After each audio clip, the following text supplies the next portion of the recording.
नगर में रहने वाला गुरु बड़ा ही समझदार व्यक्ति था और आसपास के क्षेत्र में अपनी समझदारी के लिए प्रसिद्ध था। लोग उसके पास अपनी समस्या लेकर आते और वो उन सबको चुटकियों में हल बता दिया करता था। एक दिन प्रेमपाल नाम का एक आदमी गुरु के पास आया और बोला, जयराम जी के गुरु भाई जी। जयराम जी की प्रेमपाल, कैसे हो? और आज इधर का रास्ता कैसे भूल गए? गुरु, मैं बहुत परेशान हूँ। मैं आपके पास सलाह लेने आया हूँ। बताओ बताओ, तुम्हें क्या परेशानी है? मेरी परेशानी जो है, मेरा घर है। मैं एक बहुत ही छोटे से घर में अपनी बीवी और 3 बच्चों के साथ रहता हूँ। घर में इतनी कम जगह है कि वहाँ रहना बहुत मुश्किल है, लेकिन इतने पैसे मेरे पास नहीं है कि बड़ा घर ले सकूं। अब आप ही बताओ कि मैं क्या करूं? प्रेमपाल की परेशानी सुनकर, समस्या तो तुम्हारी बड़ी है, परंतु अब तुम मेरे पास इतनी दूर चलकर आए हो तो इसका हल तुम्हें देना ही होगा। अच्छा, एक बात बताओ, क्या तुम्हारे घर पर मुर्गियां हैं? हाँ, है ना मेरे पास मुर्गियां। वो भी पूरी 10 मुर्गियां हैं। तुम अपनी मुर्गियों को कहाँ रखते हो? भाई, घर के बाहर रखता हूँ। और कहाँ रखते हैं मुर्गियों को, बताओ? आज से तुम उन्हें अपने घर के बाहर नहीं, घर के अंदर रखना। क्या क्या कहा तुमने? घर के अंदर? अरे दिमाग तो ठीक है। अरे भला मुर्गियों को कौन घर के अंदर रखता है भाई, है? देखो प्रेमपाल, तुम मेरे पास अपनी समस्या का हल लेने आए हो तो मैं जैसा कहता हूं वैसा करते जाओ, और वो भी बिना किसी सवाल के। ठीक है, जैसा आप कह रहे हो मैं वैसा ही करके देखता हूँ, परंतु मुझे मेरी समस्या का हल तो मिल जाएगा। मुझ पर भरोसा करके आए हो ना, तो अपना भरोसा कायम रखो, समस्या का हल मिल जाएगा। प्रेमपाल हैरान था, मगर उसने सोचा कि जैसा गुरु कह रहा है वैसा ही करके देखता हूँ। उस शाम घर पहुंचकर प्रेमपाल ने सारी मुर्गियां दड़बे में से निकाली और घर के अंदर रख लीं। मुर्गियों के घर के अंदर आ जाने से उस छोटी जगह में उनका गुजारा और मुश्किल हो गया।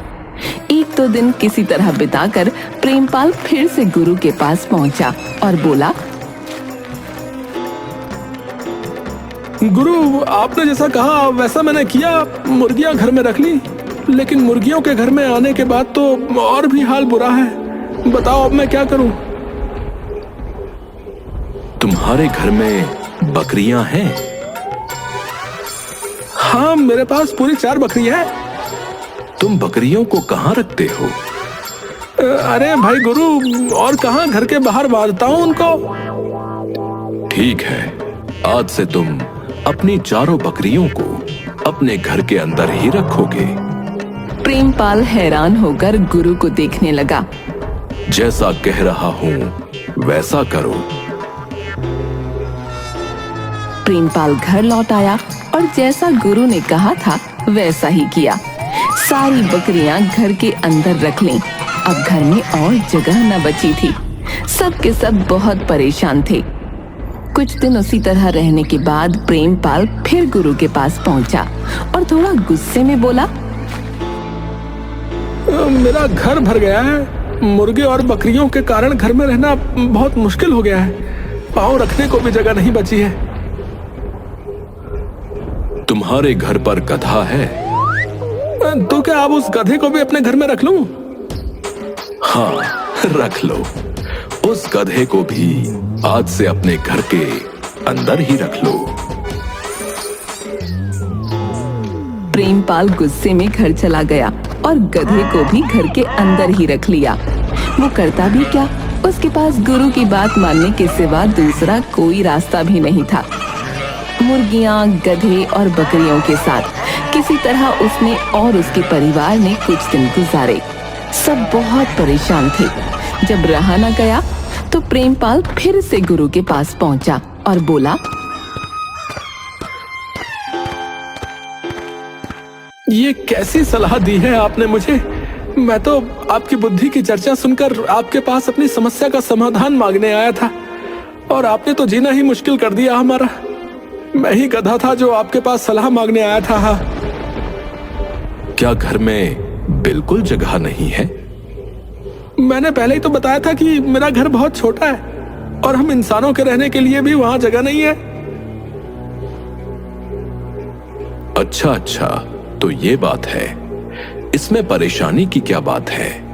एक काम करो, उन मुर्गियों, बकरियों और गधे को घर से बाहर निकाल दो। प्रेमपाल ने घर लौटकर मुर्गियों, बकरियों और गधे को घर से बाहर निकाल दिया। उसके कुछ दिन बाद वो फिर गुरु के पास आया।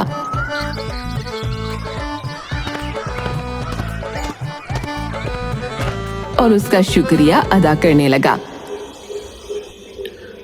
गुरु, आपने सच में कमाल की सलाह दी थी। हाँ, आप सच में, मैं और मेरा परिवार उस छोटे से घर में बहुत खुश हैं। उन जानवरों को घर से बाहर निकालने के बाद हमें घर में काफी जगह मिलने लगी है, जहां हम आराम से रह रहे हैं बिना किसी शिकायत के। भाई, तुम्हें तो मुझ पर बिल्कुल भी भरोसा नहीं रह गया था, परंतु मैं अपनी योजना में सफल रहा और मैं तुम्हें तुम्हारी समस्या का समाधान दे पाया।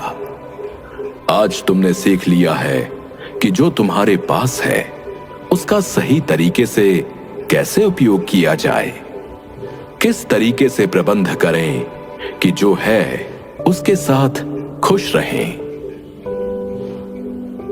प्रेमपाल मुस्कुराता हुआ गुरु के गले लगता है और उसे शुक्रिया कहता है। दूसरी तरफ शहर में रहने वाला मंगलू अपने रिश्तेदार के घर शादी में आता है। मंगलू के चाचा पड़ोस में रहने वाले गुरु को मंगलू से मिलवाते हैं। बेटा गुरु, ये मेरा भतीजा मंगलू है, शहर में रहता है। धोबी घाट के पीछे वाली जो बस्ती है ना, वहाँ पेशे से धोबी है। अच्छा पैसा कमाता है और ऐश की जिंदगी गुजार रहा है। और कैसी ऐश की जिंदगी चाचा? अब तो 2 वक्त की रोटी मिल जाए तो ऊपर वाले का शुक्र है। अब क्या बात है, बड़े उदास शब्दों में बात कर रहे हो?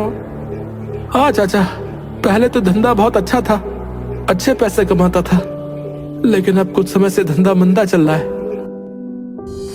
मंगलू पेशी से धोबी है। शहर में लोगों के कपड़े धोने के लिए लाता और नदी के उस पार जाकर कपड़े धोकर सुखाकर रात तक लौट कर आता था। कपड़ों को लाना ले जाना मेहनत का काम था, इसलिए मंगलू ने एक गधा भी खरीद रखा था और उसने उस गधे का नाम भी रखा था वीरू। मंगलू का गधा वीरू सब बोझ उठाता है। अब क्या बात है मंगलू? चाचा, काम अब धीरे धीरे मंदा पड़ता जा रहा है, क्योंकि लोगों ने अब अपने घर कपड़े धुलाई करने वाली मशीन को लगा लिया है, जिसके कारण अब धोबी की जरूरत लोगों को नहीं पड़ती है, समझे? अब यही कारण है ना तुम्हारी उदासी का? हाँ चाचा, क्या करूं, परिवार की जिम्मेदारी भी तो है। ऊपर वाले पर भरोसा रखो, वो सब सही कर देगा। मंगलू, मैं तुम्हारे चाचा को अपने पिता के समान समझता हूँ। अगर तुम्हें कभी मेरी कोई जरूरत पड़े तो जरूर बताना। अब हाँ बेटा मंगलू, ये गुरु बड़ा ही होनहार है। सिर्फ हमारे गांव के ही नहीं, आसपास के रहने वाले लोग भी अब अपनी समस्याओं का समाधान लेने इसके पास आते हैं। हाँ, शुक्रिया भाई गुरु, परंतु मेरी समस्या का समाधान किसी के पास नहीं है और इसका समाधान मुझे खुद ही ढूंढना होगा। मंगलू शादी समाप्त होने के बाद शहर वापस लौट जाता है, परंतु उसकी स्थिति दिन ब दिन बिगड़ती ही जाती है। एक दिन मंगलू की पत्नी शीला मंगलू से बोली, इस तरह घर चलाना अब मुमकिन नहीं हो रहा है। आप कुछ और धंधा क्यों नहीं करते? अरे कहना आसान होता है लेकिन करना मुश्किल, समझी। मेरे पास कुछ और धंधा करने के लिए ना तो पैसे हैं और ना ही तजुर्बा है। मैं दूसरा कौन सा धंधा कर लूं बताओ? धंधा नहीं कर सकते तो कोई नौकरी क्यों नहीं कर लेते? कुछ पैसे तो आएंगे। नौकरी? अरे नौकरी कौन देगा भला मुझे? मैंने आज तक कभी किसी की नौकरी नहीं की है। मुझे लगता है आपको बड़े सेठ के पास जाना चाहिए। उसके पास आपके लिए कोई ना कोई काम जरूर होगा। बात तो तुम ठीक कह रही हो। उसका व्यापार भी बहुत दूर दूर तक फैला हुआ है। उसके यहाँ तो नौकरों की लाइन लगी रहती है। वो जरूर मुझे कोई ना कोई काम दे देगा। मैं कल ही उसके पास जाता हूँ।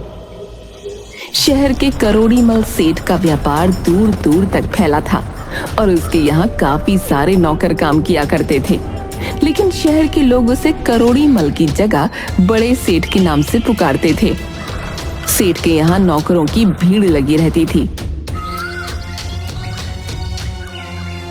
अगले दिन मंगलू बड़े सेठ के यहाँ काम की तलाश में पहुंचा। नमस्कार मालिक।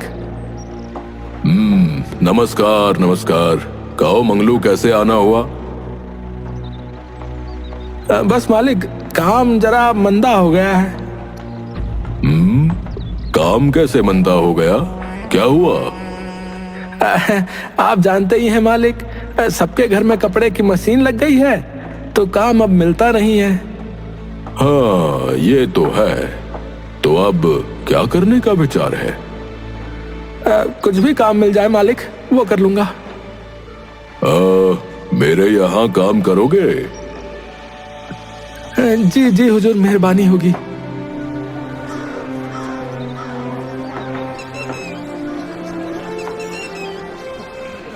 देखो मंगलू, तुम्हारी ईमानदारी के बारे में तो मैं जानता हूँ, इसलिए मैं तुम्हें माल पहुँचाने के लिए काम पर रख लूंगा।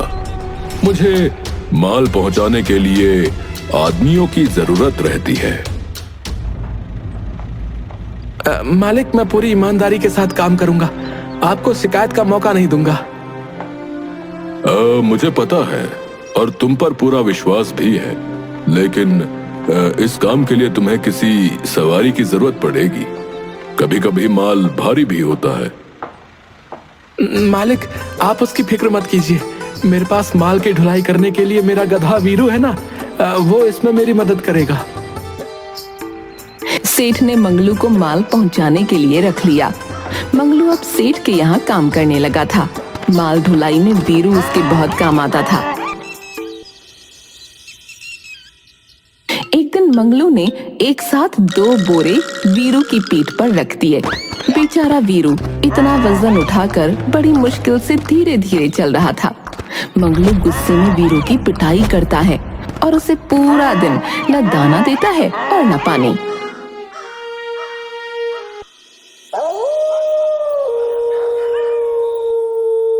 रात को पीठ की दर्द से परेशान हो वीरू खुद से बातें करता है। मैं तो इस मंगलू से परेशान हो चुका हूँ। न जाने इसे कितने पैसे कमाने हैं। ये सोचता भी नहीं, एक साथ इतना वजन मेरी पीठ पर रख देता है। ये सोचता भी नहीं कि मैं कैसे चलूंगा, और ऊपर से मेरी पिटाई भी कर दी सो अलग। इस पर भी इसका पेट नहीं भरा, ना ही मुझे दाना दिया और ना ही पानी। बस अब बहुत हो गया। अब मुझे इस अन्याय के खिलाफ आवाज उठानी ही होगी, वरना इसका अत्याचार तो मुझ पर बढ़ता ही जाएगा। एक दिन मैं इसे सबक जरूर सिखाऊंगा और अपनी इस पिटाई का बदला भी लूंगा। हाँ। मंगलू से बदला लेने की बात सोचते हुए बेचारा वीरू भूखा ही सो जाता है। दूसरे दिन भी बिना दाना पानी के दिन भर काम कराता है। वीरू ने भी ठान लिया था कि अब वो मंगलू को सबक जरूर सिखाएगा। एक दिन की बात है, मंगलू को नमक की बोरी नदी के उस पार बाजार तक पहुंचानी थी। झटपट गोदाम से माल उठाया और वीरू की पीठ पर बांधकर मंगलू बाजार की ओर निकल गया। रास्ते में मंगलू खुद से बोला, बाजार जाने के लिए अगर मैं पुल की तरफ से जाऊंगा तो 6 किलोमीटर चलना पड़ेगा और उसमें समय भी अधिक लगेगा। एक काम करता हूँ, मैं नदी के रास्ते ही नदी पार करके बाजार चला जाता हूँ। समय भी कम लगेगा और काम भी जल्दी हो जाएगा। चलो अच्छा है, पानी के रास्ते जाऊंगा तो मुझे भी कम मेहनत करनी पड़ेगी, वरना ये मुझे 6 किलोमीटर जाना और 6 किलोमीटर आना, यानी 12 किलोमीटर चला कर ले जाता। देर से ही सही पर ईश्वर ने इसे अक्ल तो दे दी। वीरू जैसे ही पानी में उतरा, उसने अपनी प्यास बुझाने की सोची। वीरू कुछ देर ठहर कर पानी पीने लगा। जैसे ही बाहर निकला तो पीठ पर वजन काफी हल्का था। वीरू खुद से, अरे मेरी पीठ पर रखी हुई बोरी का वजन अचानक से कम कैसे हो गया? बोरी तो किसी ने नहीं उतारी, परंतु ये पहले से हल्की हो गई है। लगता है ये जादू की नदी है। इसमें उतरने से मेरी पीठ पर रखी बोरी का वजन कम हो गया और शरीर भी हल्का हो गया है। वीरू की पीठ पर नमक की बोरी थी। वो पानी में रहने के कारण घुलकर बह गया। वीरू को समझ आया कि ये जादू की नदी है। इसमें उतरने पर वजन घट जाता है। वीरू ने अब नित्य निरंतर यही करने का अभ्यास बना लिया था। इस कारण मंगलू काफी परेशान रहता, क्योंकि सामान ठीक प्रकार से सही जगह नहीं पहुंचता। रास्ते में ही सारा माल बह जाता या खराब हो जाता। एक दिन सेठ करोड़ी मल मंगलू से बोले, हाँ मंगलू, आजकल तुम माल बराबर नहीं पहुंचाते हो, माल खराब हो जाता है। आखिर ये सब हो क्या रहा है भाई?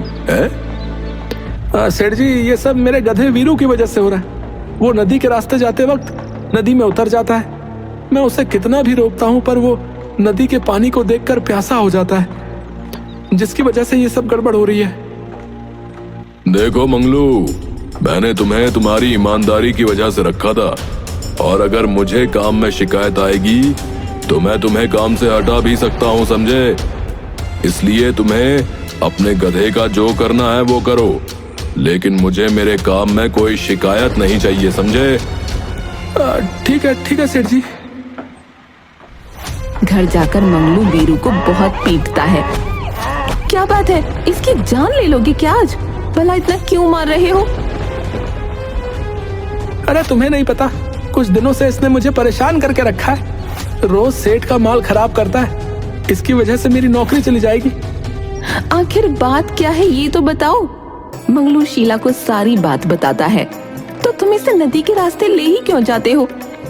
अगर मैं इसे पुल से भी ले जाऊं तो भी ये नदी देखकर प्यासा हो जाता है और जबरदस्ती नदी में उतर जाता है। तुम एक काम करो, एक दिन के लिए गांव चले जाओ। वहां जाकर क्या करूंगा? तुमने बताया था ना चाचा के पड़ोस में गुरु के बारे में। हाँ, तुमने बिल्कुल सही याद दिलाया। मैं कल सुबह ही गुरु भाई के पास जाता हूँ और इस गधे का इलाज करता हूँ।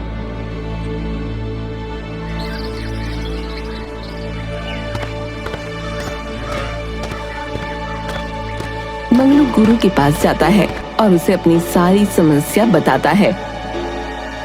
कोई बात नहीं मंगलू भाई, आप बिल्कुल फिक्र मत कीजिए।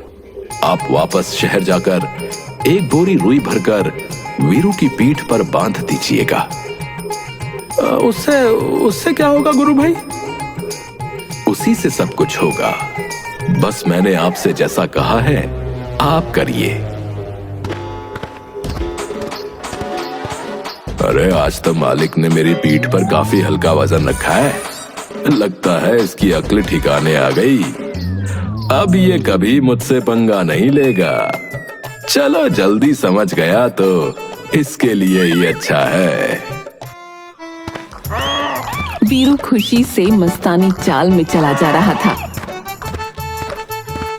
नदी के पास पहुंचते ही वीरू अपनी आदत के अनुसार पानी में उतर जाता है और धीरे धीरे पानी पीकर आराम करता है। कुछ देर बाद जैसे ही वो बाहर निकला, उसकी पीठ पर वजन पहले से अधिक था। ये क्या हो गया? ये वजन तो आम दिनों की तरह कम होना चाहिए था, परंतु इस जादुई नदी में आने से बढ़ कैसे गया? मेरे तो पैर भी नहीं उठ रहे हैं इस वजन के कारण। मैं क्या करूं? मेरा शरीर तो वजन के कारण नीचे की तरफ बैठा जा रहा है। वीरू की समझ में कुछ नहीं आ रहा था। तभी मंगलू ने अपना डंडा उठाया और वीरू को आगे की तरफ चलने के लिए मारना शुरू कर दिया। चल चल आगे चल, अब समझ आया तुझे? तू रोज मुझे परेशान करता था, सेठ का सामान खराब करता था। आज मैं तेरी सारी गर्मी उतारूंगा। वीरू को अब समझ आ चुका था कि उसकी करनी का ये फल है।